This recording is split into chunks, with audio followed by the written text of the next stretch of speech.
Everyone, नमस्कार, जय हिंद, welcome to the Goyla classes.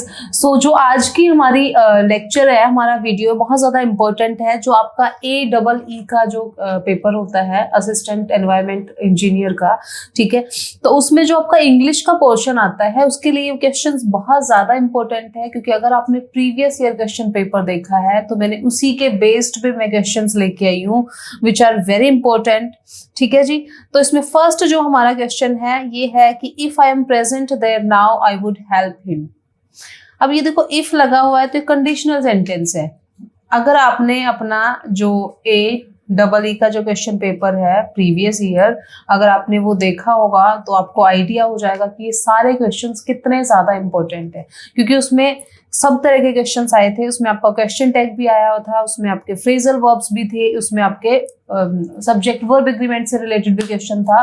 तो उन सब को देख के मैंने उसी तरह के क्वेश्चंस लेके आई हूं मैं। तो फर्स्ट क्वेश्चन में अगर आपको समझ आ रहा हो तो कंडीशनल सेंटेंस है। तो कंडीशनल सेंटेंस में आपको पता है कि इफ के साथ हम क्या यूज करेंगे, या तो वर यूज करेंगे यहाँ पे, या फिर हैड यूज करते तो हैड यहाँ पे है भी नहीं ऑप्शन में। ठीक है, तो यहाँ पे क्या आ जाएगा, if I were, B option हो जाएगा। तो if I were present there now I would help him. ठीक है जी। कंडीशनल सेंटेंस वो होते हैं कि अगर ऐसे होता तो। नेक्स्ट क्वेश्चन है when it was dark they decided to put at inn. अब जो पुट वाला है ये हमारी फ्रेजल वर्ब्स है, आपके एग्जाम में भी आई हुई थी ये। ठीक है जी। तो जो फ्रेजल वर्ब्स अलग होती है और इडियम्स और फ्रेजेस अलग होती है। जो फ्रेजल वर्ब्स क्या होती है, जिनके साथ कोई एडवर्ब ऐड हो या फिर कोई प्रेपोजिशन ऐड हो, तो उसको हम क्या बोलते हैं, फ्रेजल वर्ब्स बोलते हैं। जैसे कि पुट एट, तो एट हमारी यहाँ पे क्या है, प्रेपोजिशन है। पुट हमारी क्या है, वर्ब है। तो वर्ब प्लस प्रेपोजिशन है इसके साथ में, तो ये क्या है, ये हमारी फ्रेजल वर्ब है। अब देखो, पुट ऑफ का मतलब होता है, पुट ऑफ का मतलब होता है डिले करना। ठीक है जी, डिले करने की सेंस में यूज होता है पुट ऑफ। तो यहाँ पे पुट ऑफ नहीं होगा answer. When it was dark they decided to, तो डिले नहीं होगा क्योंकि decided to dash and inn. Next है put up at. Put up at का मतलब होता है सेटअप करना भी होता है, और क्या होता है, इसका मतलब होता है स्टे करना, स्टे करना भी होता है। ठीक है जी, स्टे करना भी होता है इसका आंसर। नेक्स्ट है पुट आउट। तो पुट आउट का मतलब होता है डिस्टिंग्विश करना, एक्सटिंग्विश करना। एक्सटिंग्विश करना क्या होता है, जैसे कि put out the fire, put out the fire मतलब आग को बुझा दो, तो उसके लिए हम पुट आउट। तो आपको ये फ्रेजेस पता होनी चाहिए, इनका अप्रोप्रिएट, इनका सही यूज आपको पता होना चाहिए। तो पुट ऑफ नहीं होगा, पुट अप एट आपको सही लग रहा है, और पुट आउट का मतलब होता है बुझा देना। तो यहाँ पे सही सूटेबल आंसर क्या हो जाएगा, put up at inn, put up at an inn. ठीक है, कि उन्होंने वहां पे स्टे करने का डिसाइड किया। तो बी आंसर होगा हमारा यहाँ पे correct. So B will be correct answer. Now let's move ahead to the next question. Next question है हमारा, we should be bound by a code of conduct, isn't it? अब ये जो हमारा क्वेश्चन है ये क्वेश्चन टैग से related है। क्वेश्चन टैग एक टॉपिक है। क्वेश्चन टैग में क्या होता है कि अगर स्टेटमेंट पॉजिटिव है तो क्वेश्चन टैग नेगेटिव होगा, अगर स्टेटमेंट नेगेटिव है तो क्वेश्चन टैग पॉजिटिव होगा। ये चीज ध्यान रखना। फिर भी अगर आपको नहीं पता है, डाउट है, तो आप पोर्टल पे हमारी वीडियोस देख सकते हो जो पूरी डिटेल में है। तो फर्स्ट क्वेश्चन में क्या, थर्ड क्वेश्चन में क्या हो जाएगा, वी शुड। अब यहाँ पे शुड यूज हुआ है। क्वेश्चन टैग में जो भी हेल्पिंग वर्ब्स होती है ना, उसका बहुत इंपॉर्टेंट रोल होता है। ठीक है, तो उसका इंपॉर्टेंट रोल क्या होता है कि जो हेल्पिंग वर्ब होती है उसी को उठा के हम क्वेश्चन टैग में यूज करते हैं। अब यहाँ पे हेल्पिंग वर्ब की जगह पे यहाँ पे क्या है, यहाँ पे मॉडल यूज हुआ है। तो कौन सा मॉडल यूज हुआ है, यहाँ पे शुड यूज हुआ है। तो ऑब्वियस सी बात है कि जब हम क्वेश्चन टैग बनाएंगे तो शुड से ही रिलेटेड होगा। तो we should be bound by a code of conduct, तो क्या हो जाएगा, शुडंट वी। ठीक है जी, तो यहाँ पे क्या हो जाएगा, शुडंट वी। फॉर एग्जाम्पल, जैसे मैंने लिखा I don't play cricket, I don't play cricket, तो इसका क्वेश्चन टैग क्या हो जाएगा, डू आई ये इसका क्वेश्चन टैग हो जाएगा। ठीक है जी, चलो नेक्स्ट क्वेश्चन है हमारा, the reason why he wrote the letter was because he could not contact him over the phone. Read the sentence carefully, सबसे पहले सेंटेंस को आपने केयरफुली रीड करना है। अब यहाँ पे द रीजन वाई, मतलब यहाँ से स्टार्ट हुआ है, द रीजन वाई से सेंटेंस स्टार्ट हुआ है, तो the reason why he wrote the letter was because. अब यहाँ पे जो बिकॉज है ये हमारा कंजंक्शन है। ठीक है जी, बिकॉज हमारा क्या है, कंजंक्शन है। तो ये जो क्वेश्चन है ये कंजंक्शन से रिलेटेड है, कंजंक्शन से रिलेटेड एरर है यहाँ पे। तो कंजंक्शन में देयर इज अ रूल, आपको पता है कि इंग्लिश में there are so many rules, rules are nothing but exceptions. ठीक है जी, तो बहुत सारे रूल्स है। तो उसमें ये है कि अगर द रीजन से कोई सेंटेंस स्टार्ट होता है, द रीजन से स्टार्ट होता है या फिर सिंस से स्टार्ट होता है, तो ये बिकॉज को या देयरफॉर को फॉलो नहीं करेगा। ठीक है जी, ना देयरफॉर को फॉलो करेगा ना बिकॉज को फॉलो करेगा, क्योंकि द रीजन का मतलब ही ये है कि आप रीजन शो कर रहे हो, तो आप दो बार ऐसे नहीं बोलोगे।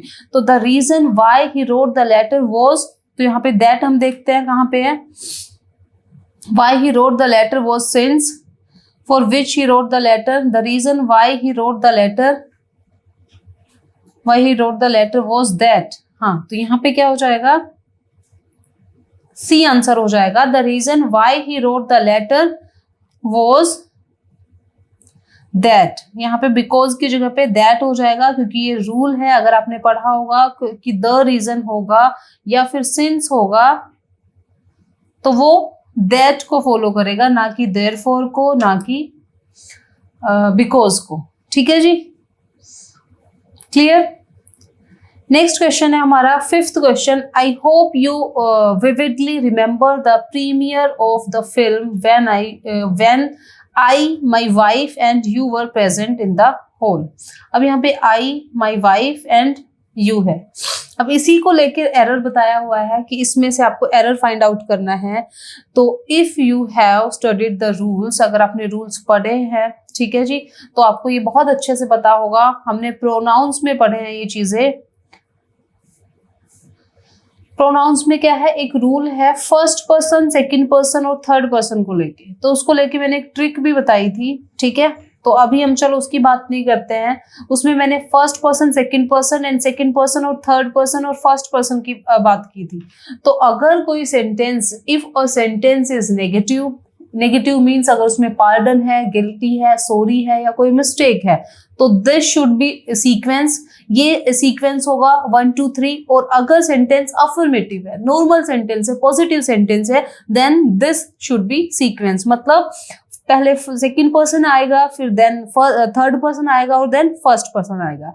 अब ऑप्शन में देखते हैं कि ये वाला सीक्वेंस कहाँ पे है। तो सेकंड पर्सन कौन है, यू। थर्ड पर्सन कौन है, माई वाइफ। तो 2 3 1 हो जाएगा इसका answer, you, my wife and I. B इसका करेक्ट आंसर होगा। ठीक है जी, यस, तो बी इसका करेक्ट आंसर होगा। ये सारे रूल्स पर बेस्ड थे, ग्रामेटिकल एरर्स थे इनमें। सो ये आपके क्वेश्चंस थे, वेरी इंपॉर्टेंट क्वेश्चंस थे।